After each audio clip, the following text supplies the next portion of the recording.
Thanks for sitting down with me today, Ryan. As you know, the reason for today is with these current events of the wildfires and stuff going on in Manitoba, there's a lot of people who are either losing their homes or cottages, scared they're going to lose their homes or cottage, and we just wanted to kind of put together this video to help people on the path and, give them some insights on what they can do to work through this if they find themselves in this process of going through making this insurance claim for this, huge event.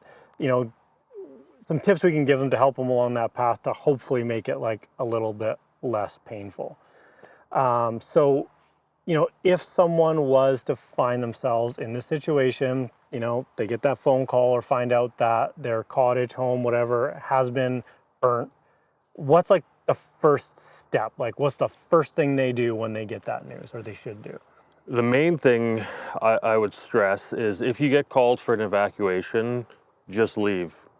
Don't worry about your stuff. Don't worry about grabbing everything. Just follow the orders and leave. 99% of insurance policies cover evacuation, so they will give you a one-time payout of roughly $2,500 for evacuation for costs to go live somewhere, to go buy food, buy whatever you need. So that's the first thing I would stress. Just get out. If you're told to leave, leave. Is that payout then, that has nothing to do with like longer term living expenses? No. That's like just for the evacuation? That's just for the evacuation. Okay. That's prior to any damage happening. Now, $2,500 isn't a lot of money, but if you're living out there and once you have property damage, then your additional living expenses will kick in, and that will pay, for months and months of hotels and rentals and food and clothes. But there's a small payout for evacuation because typically you're only gone for a week or a handful of days. Yeah. But regardless, the main thing I can stress is get out. Once the claim happens, once there's a loss, the main thing you're going to want to do is have an inventory of what you have. The insurance company is going to work with you. They have a general idea, what a 2-bedroom house would have, what's normal. And then you're going to work with them to decide, I had 3 TVs, I had 2 couches, I had these appliances. Getting a list is great, and you're going to have to make a list after the fact. But it's good it's too late now if you've already been evacuated, but it's good in advance to already have the list. Or what some people do is they walk around with a cell phone and just film the inside of their house, and then they can reference back, oh, I forgot I had that china cabinet, I forgot I had that vase that was family heirloom type family heirloom, yeah. So the most difficult part of a claim is remembering everything that you had. Whatever you can do to document what you have is key to making sure that when you're getting paid out for your claim, that you're claiming everything that you had. Yeah. Okay, so I definitely want to a little bit later get into a little more of those tips for people preparing, the ones who haven't had this happen to them, what they can do to prepare. So going back to the people who, let's say this happened, they didn't make the list. When they know that they need to make a claim, do they call you guys as the brokers, or do they call in their insurance company directly, or who do they contact as a starting point? Yeah, so they would call us if it's during regular business hours. Obviously, we're not there every day, all day. Yeah. But your insurance company has an after-hours service. You can call them any time of the day. Someone's going to pick up the phone. Okay. It may be a little slower with an event like this going on. A lot of people are reporting claims.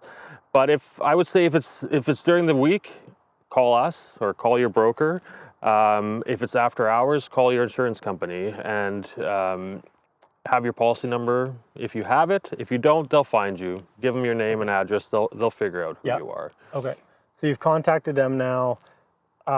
Next stage would be starting to go through that inventory. Let's say you don't have it. You're going to spend the next several days probably brainstorming and making lists for them. That'd be for your personal property. For your personal property. And then for the actual building itself, what does that look like? So it's whether it's a home or whether it's a cottage, it's gonna differ.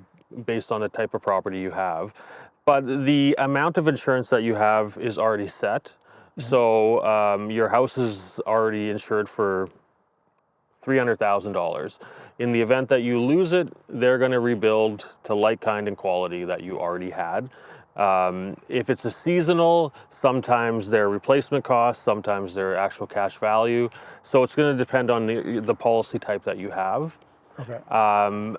But the structure itself, the home or the cottage, is going to be the easy part because the insurance company already takes a lot of that information up front. What year it was built, how many square feet it is, if it's a 2-story, if it's a single story. They know the basis of what the structure is. The contents often is the difficult part. Okay. Yeah. Now, as far as like going back to the structure, because I've actually, oddly enough, these fires are brand new still, but I've already got people phoning me asking for quotes and stuff from their insurance company, and some of them have very little information. It's like, they've kind of left it to the homeowners to go get these quotes, and like, I've got like this short little list of like, this is the square footage, this is the kind of finishes it had roughly, and couple pictures, maybe like 3 or 4 pictures. And as a builder, we're looking at it going like, well, like there's a lot of different complexities in a build where it's like, this may look the same or sound the same on paper, but the actual finish quality or something in here could be very different. Like, hardwood floors aren't hardwood floors. Like you can have cheaper ones or more expensive ones, and cabinetry can look the same or sound the same. And it's like, in a photo, like, can you tell the difference between the level 1 granite countertops and the level 5 granite? You know what I mean? Like some of those things, and they're not always detailed super well, like especially on some of these like seasonal residences or cottages. I feel like it's kind of minimal information that they're trying to base it off of. Yeah, insurance companies are going to have basic information. They're not going to know what kind of toilet you had or what kind of countertops you had.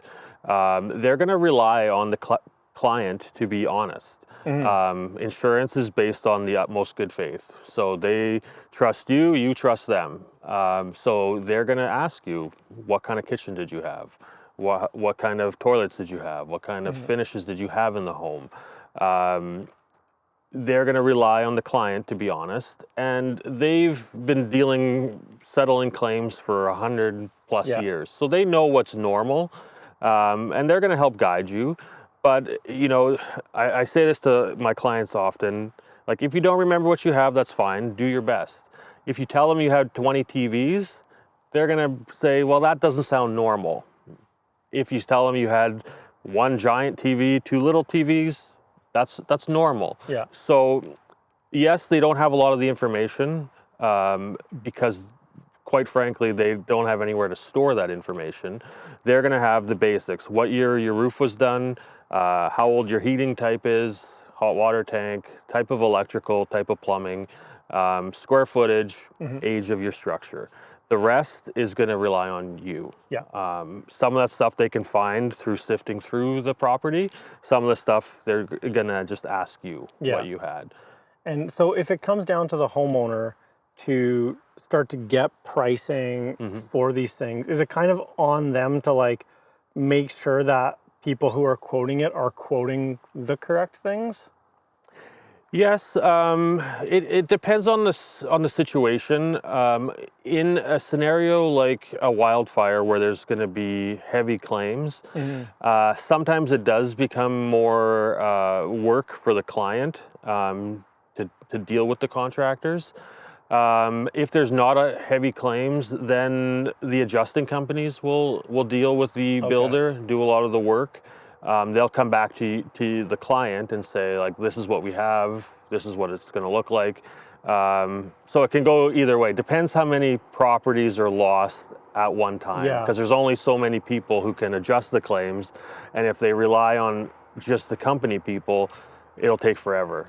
That makes sense, because up until now, when we have people approaching us for, fire jobs or total loss type things, it's always been with an adjuster. Right. And that adjuster is usually pretty good about like making sure they usually have a pretty detailed spec sheet. They've went through the work of making sure all the details are there, and now we're seeing, maybe like you're saying, because there's probably so many, that it's kind of fallen to the homeowners to like make sure that they're getting the correct thing quoted from however many people that the insurance company asked them to quote it. And with these seasonal properties, they're not necessarily standard, right? Especially if you have the family cottage that's been in the family for 100 years. Yeah. That grandpa built it with 4,000 nails and 2x4s that they found around. Yeah. That's not going to be standard. So they're going to rely on you for the information. Yeah. And what you're going to get rebuilt may not be exactly the same, because there's going to be code changes. Yes. There's going to be just differences in how it has to be done. So that's another thing, that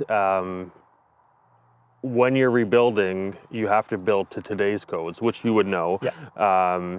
So there's going to be some differences in your property after the fact. Yeah.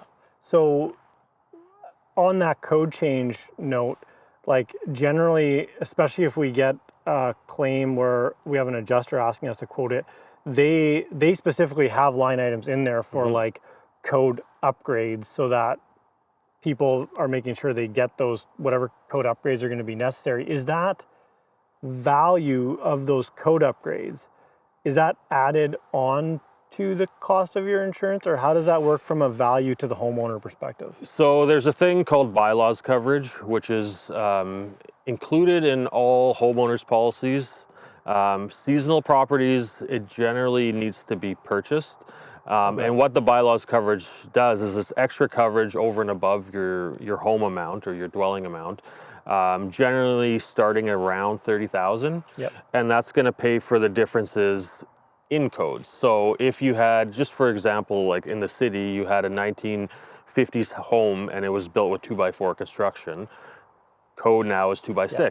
So it's going to pay, the 30,000 is going to pay for the difference between the cost of a 2x4 and a 2x6. It's not buying the whole 2x6, just the difference. Difference between single pane and double pane windows, like things like that. All those things that are code changes would fall within that 30,000. Now, not saying 30,000 is enough. You can buy higher limits of it, but depending on the size of the dwelling, obviously that would be proportional. And the age of the home. Yeah. Oh, yeah, like exactly, a 1980s home or cottage isn't going to have the same not a lot, changes in codes as 1950s. So that's one thing to look at on your policy right now. Do you have that coverage on your policy? Most companies, like I said, on a homeowner's form, include it to a 30,000 limit or so. Yeah. But on a seasonal, it's not standard. You don't. So Yeah. on these seasonal ones, then that would be something like if people check their policy and they know they have that, what's it called, bylaws coverage? you said? Bylaws coverage, Okay, yeah. yeah. So if they have that, then they would want to be detailed when they're making the claim, or people who are quoting their claim to make sure they note that. But if they don't have that, then that really doesn't matter. It can just be quoted as it would need to be built, and and if be there's what it is. shortfalls, unfortunately, the client will have to pay the difference in the product. Or I believe you can make changes in your design. Maybe make it 100 square feet smaller to cover the cost. That's something you would work with your adjuster and work with the insurance company. They will work with you. Like, they're not going to leave you out, to fend for yourself. Yeah. But yeah, it is an unfortunate part, is if you don't have the coverage, you could have a shortfall in what your settlement will be.